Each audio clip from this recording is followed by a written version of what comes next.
Hi everyone, welcome back to Money's Music Updates, where I deliver you the latest tracks and what I think of them so that you're kept up to date with the K-pop world. So we'll be talking about quite a lot today. I'll try to fit it all in. The first thing I'm going to talk about is one I mentioned last time, Gfriend's Rough.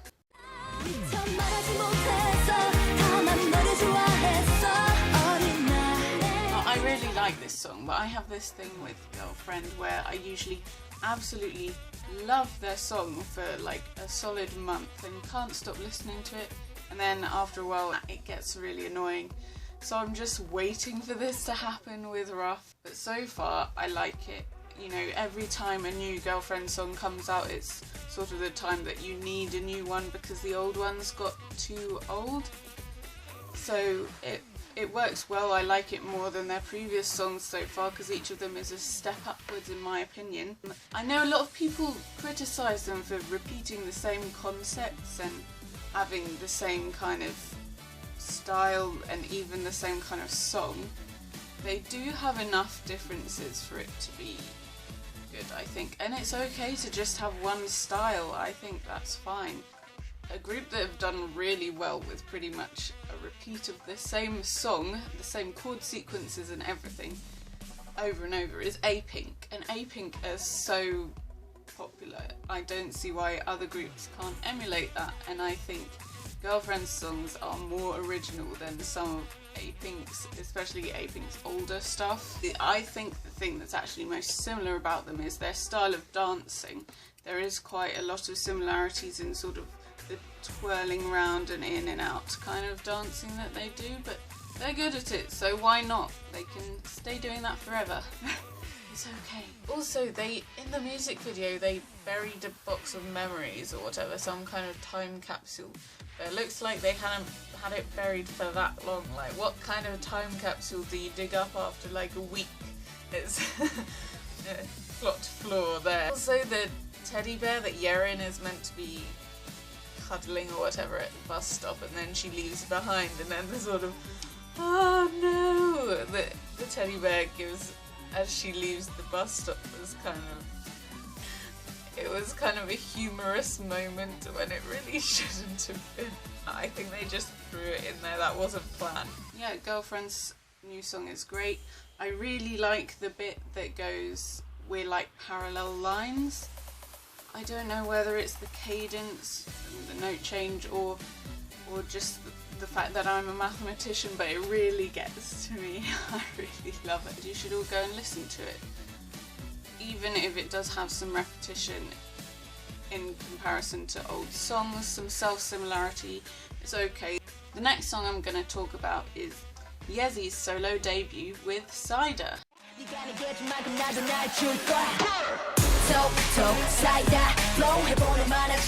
I really like this song. I have to say I have a really soft spot for all female rappers.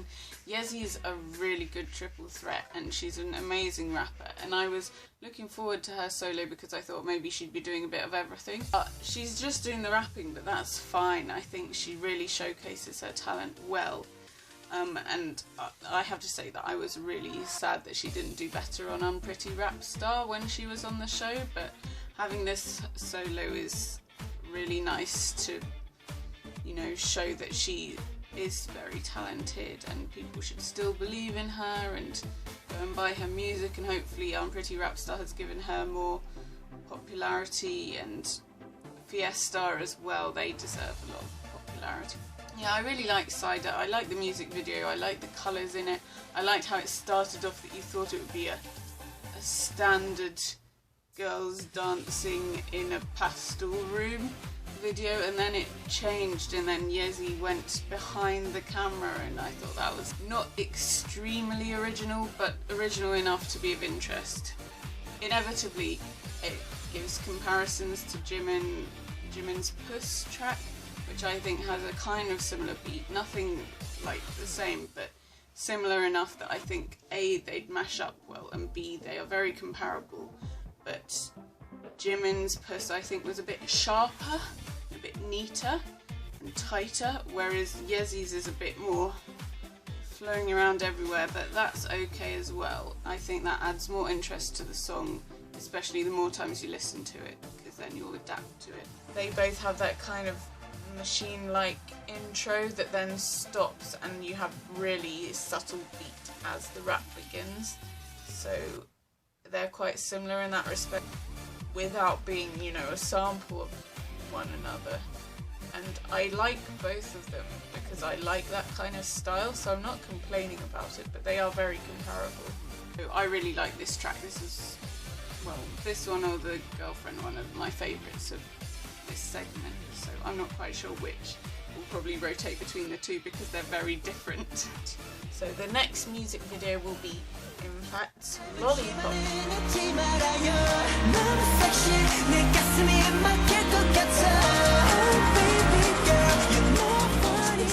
Debut MV. For a debut, it's very standard on the good side. They are under Star Empire Entertainment, so that means that they are the same company as ZEA, however you pronounce them, and Nine Muses.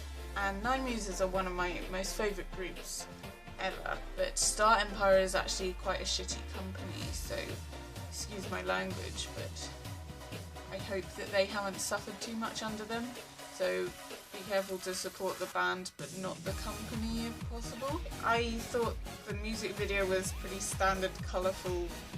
The vocals seemed to be quite good. There wasn't anything that particularly drew me to IMFACT. I don't know, I hope they do well though.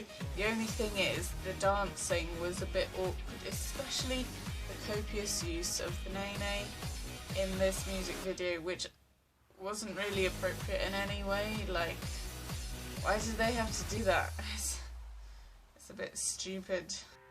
Anyway, I hope IMFACT do well, but I'm not a particular fan of this song, but I know that other people have been very happy with it, so support IMFACT with their debut, and I hope they do well enough to make their company become a better place. Finally, I'll briefly talk about Ryeowook's solo debut with The Little Prince.